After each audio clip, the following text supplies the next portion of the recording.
All right, so we are continuing with dividing by decimals. Yesterday we were dividing by tenths, and today we're going to move on to dividing by hundredths. And I'll show you how you do that with the warm up on the next page. So we're going to model this next problem using two decimal grids. Remember, a decimal grid is like that big waffle looking thing. It's got 100 cubes in it, and an entire decimal grid represents one, a column represents a tenth, and then one individual cube represents a hundredth. So we're going to use those to model this situation. So Misha divides $1.50 into 10 equal parts. How much is in each part? All right, so let's look at our decimal grids here. Um, I'm going to try using a highlighting feature for this one. So bear with me. All right. So I'm going to shade in what $1.50 looks like. So the dollar is going to be one whole. So I should shade in one of my decimal grids here. So there's my $1 right there.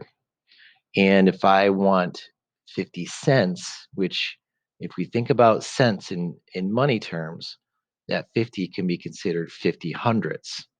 So I can shade in 50 of these squares, or if I want to keep it easy, I'll shade in 5 because each column has 10, 30, 40, and 50.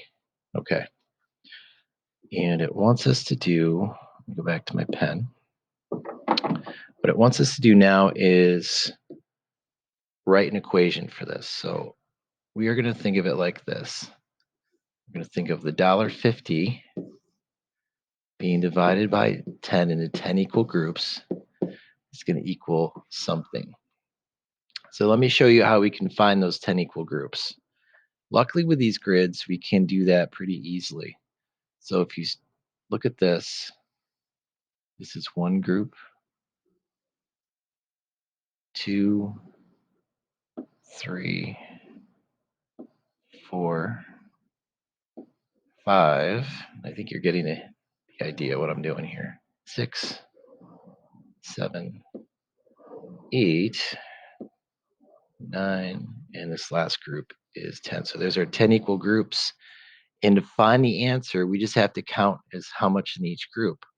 I've got 1, 2, 3, 4, 5, 6, 7, 8, 9, 10, 11, 12, 13, 14, 15. So up here, our answer, I write in a 15, but that's not our answer because remember, each square in a decimal grid represents a hundredth. So how do I write 15 hundredths as a decimal? I've got to put a decimal point right here. And that 5, this now is 15 hundredths. Although you could also write your answer is 15 hundredths. You can use a whole number as long as you put this word next to it. So we know that that actually is going to be just like that if we represent it like a number. So grids can help us kind of make a better picture. But again, this shows that we've got a one in 50 hundredths divided by 10, and each group is 15 hundredths. All right, so let's move on to the lesson. Let's go to page 363. And you should see a spool of ribbon there. Okay. All right, so Fiona has $1.20 with which to buy some ribbon. Sounds like a nursery rhyme. The ribbon is on sale for 8 cents per foot. How many feet of ribbon can Fiona buy? So again, just a reminder, we can think of money in terms of hundredths with the cents and wholes with the dollars. So for this one, let's write down the actual problem. So she has $1.20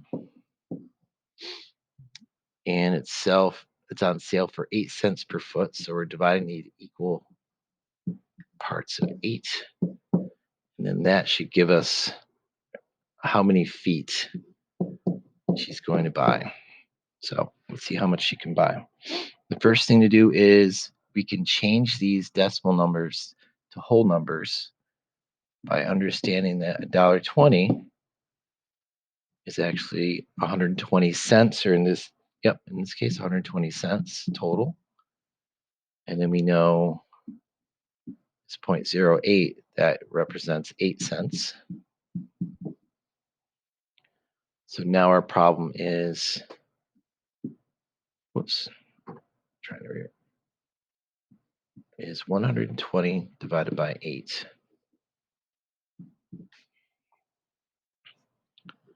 So we could do this one of two ways. We could figure out 8 times something will give us 120 if we want to change it to a multiplication problem. But let's set it up the traditional way. Never have too much practice with division. I know an 8 does not go into 1. I know an 8 goes into 12 once. Got a 4. Got to bring down my 0. Got a 5, 40. I've got nothing left over. I've factored everything out. So we're going to get 15 feet of ribbon. So again, you could have used guess and check and figured out that 8 times 15 equal 120, and that would have been your answer as well. So different ways to do it. Whatever way is quicker and more accurate for you is the best one to choose. Let's look at the next page. Just for this one, it just shows you can do this bar model, which is great for visual learners like myself. But again, what's being represented here is the basic problem of you've got $1.20 and it's being divided by 0.008, and that gives you your green question mark as far as what that is. Yeah, we don't know the number of groups, like how many would be in there, and we eventually find out that there'll be 15 groups if we actually solved it out. So that's another technique. And this is a technique we use. Basically, we created that the 120 divided by 8, and you can set up a typical division problem or do some multiplication. So again, that's two different ways you can do it. They've got their division over here, and notice they've got the stacked method, which is not anything we really went over too much. So you can set up the traditional way that you're more familiar with. All right, let's do some notes. All right, so number one, look at picture it, which is the one where we use the bar model. What are you trying to find in this problem? We're trying to find the number of groups of 0.08 or 800ths. What operation will solve this problem? It would be division. How do we know? Because we're good at this stuff. Look at model it, which is the technique we really used in the very beginning of this lesson. Explain why a 1.20 is equal to 120 hundredths, because we know 1 or 1 whole equals 100 hundredths. And we know, plus we've got the 20 hundredths, that equals 120. You could also think of 2 tenths, because that 2 is in the tenths place. 2 tenths would actually be a tenth and a tenth added together would give you the 20 hundredths. You can think of it that way too. How many feet of ribbon did Fiona buy? 15 feet. And we know because we checked. Check your answer, which we're going to do right here, number 5. Check your answer using the decimals in a multiplication equation. So our answer was 15 feet. And we know 15 times 0.08 will equal 1.20. So we know that to be a fact. Explain how to divide by decimal in the hundreds.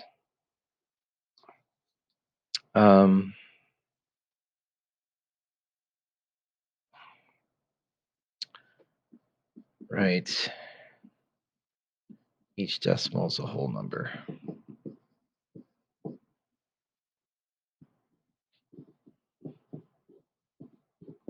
And that should help you out immensely.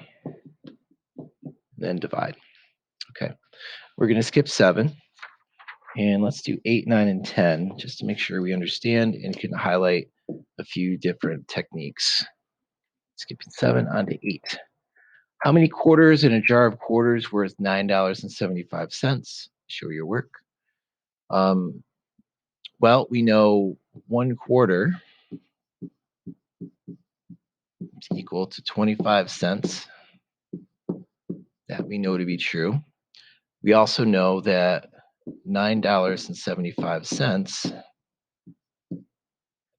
is a total of 975 cents. Remember, each net $9 is 100 each, so that's your 900 plus your 75 cents gives us this. And let's solve it. So we've got 975 total cents divided by the 25, which is our quarters. I know a 25 does not go into 9. I know it goes into 97 3 times because 3 quarters is 75 cents. 4 quarters is $1, which is more than 97. 7 minus 5 is 2. 9 minus 7 is 2. Bring down your 5.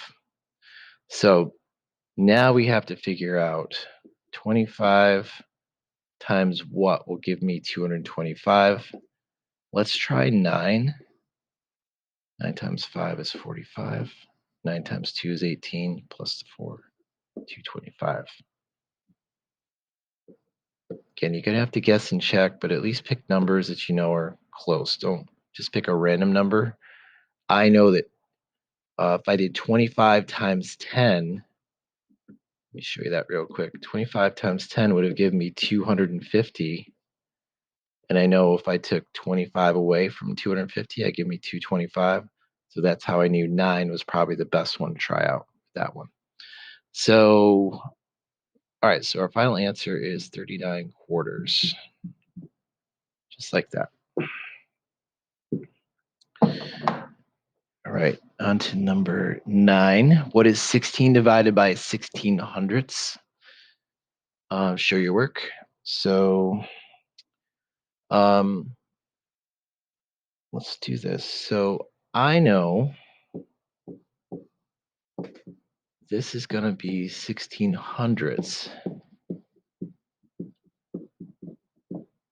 I also know the whole number of 16.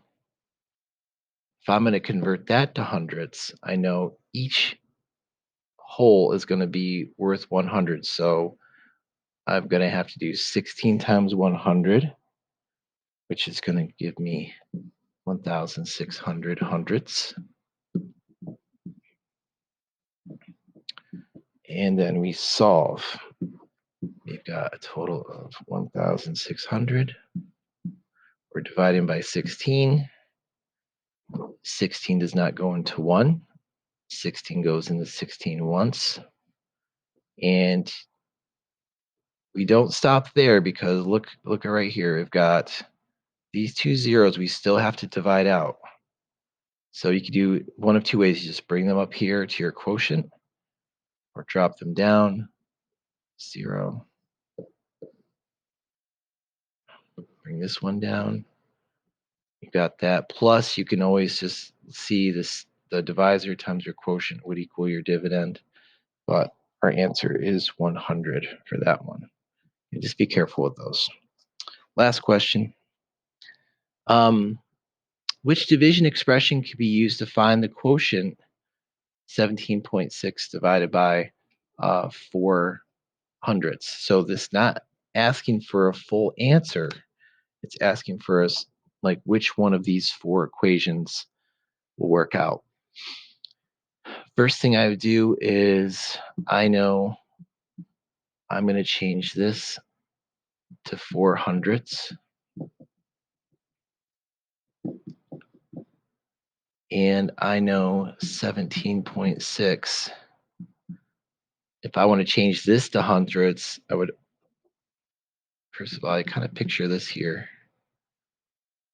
I know that that would be worth 1,760 hundredths. So ultimately, I'm going to have 1,670 divided by 4, which just so happens to be just like D right over here. So again, just reviewing, converting on that one. Your homework is going to be, um, it's one of the different ones. It's marked down with a star, but it's J dot. Like there's no number next to it. It's called divide by 1/10 or 100ths, and it's just a matter of knowing where you're shifting your place values for this one. So you're always dividing by one, but it's either 1/10 or 100ths, and you only have to go to 70% on that one. So there's division involved today, but nothing strenuous because you're always doing it by a factor of one.